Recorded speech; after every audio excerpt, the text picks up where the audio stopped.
When you hear Bob Dylan sing like a Rolling Stone, I mean, he sings it with such irony, and I think that is one of the hardest things to capture in music, as well as his ability to turn a phrase on its head. He is arguably the greatest lyricist of all time. Once upon a time, you dressed so fine. You even threw the bumps of dime in your prime. Didn't you? Well, an old friend of mine, Martin Lewis, approached me. You know, we've known each other for a long time. Actually, ever since I moved to Los Angeles about 21 years ago, we became friends. He said, hey, listen, I'm doing this for Amnesty International. Do you want to sing Bob Dylan's Like a Rolling Stone? Because it's a tribute. Now, Seal I knew was a supporter of Amnesty because way back on Amnesty's 30th anniversary, he performed at one of the Secret Policeman's Ball shows. He performed with David Gilmour from Pink Floyd.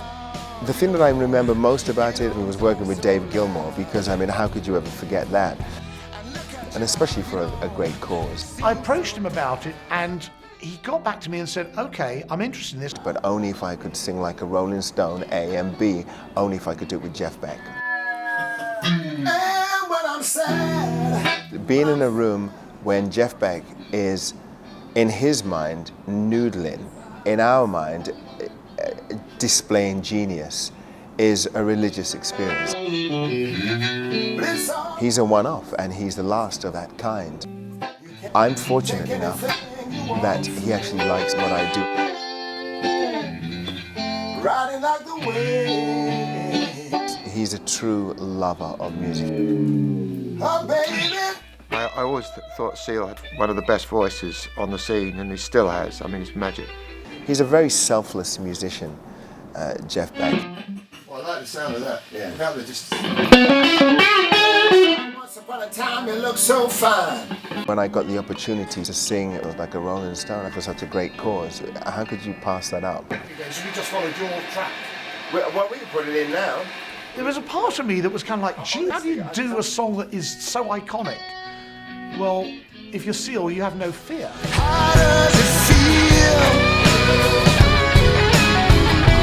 to be on your own? I was in the studio at the time recording my soul album, and I said to Trevor Horn, I said, let's just turn around and do a quick demo of this, and it didn't sound too bad. Trevor Horn is a phenomenal producer. He was there with Seal right at the beginning. We turned the track over to Martin and said, this is the little demo that we did, you guys better get a track together. So I went back to my friend Mark Hudson, who I just worked with on the Pete Seeger track, Forever Young. I love Seal, and I love everything that he's done. He's got a voice that's incredible. We laid down a basic track, and it was a great band. Russ Kunkel on drums and Leland Sklar on bass. They were the guys who did it for James Taylor and Carole King and Aaron Neville. They're just like great musicians. Jim Cox, who's like the greatest Hammond B3 organ player you've ever heard, and he's currently working with Mark Knopfler on tour with Bob Dylan. And I got my friend Lawrence Juba, who was in Wings. He was the last lead guitarist in Wings, and he came along and played. So we laid down a basic track, and it was pretty hot. I mean, these are phenomenal musicians, and Mark Hudson really knows what he's doing in terms of putting the track together. We cut a track, and as soon as I heard it, I knew it was magical.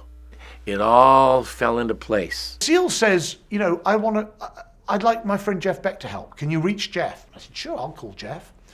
So I reached out to Jeff, and by good fortune, Jeff happened to be coming to LA. So we arranged to get Seal and Jeff in the studio together. And man, it was magical. Yeah, now exchanging all kinds of precious gifts and things. Jeff Beck on guitar, Seal singing, and it's weird when you have to produce people that you're such huge fans of. But you're already dealing with an incredible song. It's just given a new lease of life to that song, I think. It's very similar to the original, but we've got more edge, I think, and more attitude. But it was playing on the plane when I first went to America, and it just sums up the whole of New York scene and the way things were. The whole excitement of me going to America. 'Cause you're invisible now, and you got no secrets to conceal. Jeff was the guy who helped Amnesty back in 1981 when I did the Secret Policeman's Other Ball, and Eric Clapton said could he bring a friend with him. And I remember saying to Eric, well, who's your friend? And he said, Jeff Beck. deal. Come, absolutely. You kidding? I never ever played with Eric before. I mean, people think we were in the Yardbirds together, but we weren't. You've got people who, over the years, have all been supporters of Amnesty. Jeff Beck, right there in 1981 at the Secret Policeman's Other Ball. Seal, right there in 1991 at the 30th anniversary, supporting Amnesty. Now the two of them come together fittingly on the 50th anniversary and record Like a Rolling Stone. You should support Amnesty International. They've done so much for human rights. Let's not forget about the people that are locked up for just having a belief. How ridiculous. Let's get that sorted out now. If you somehow work towards giving them the opportunity by supporting Amnesty International, if you give those people the opportunity to be heard, I think it's the very least we can do.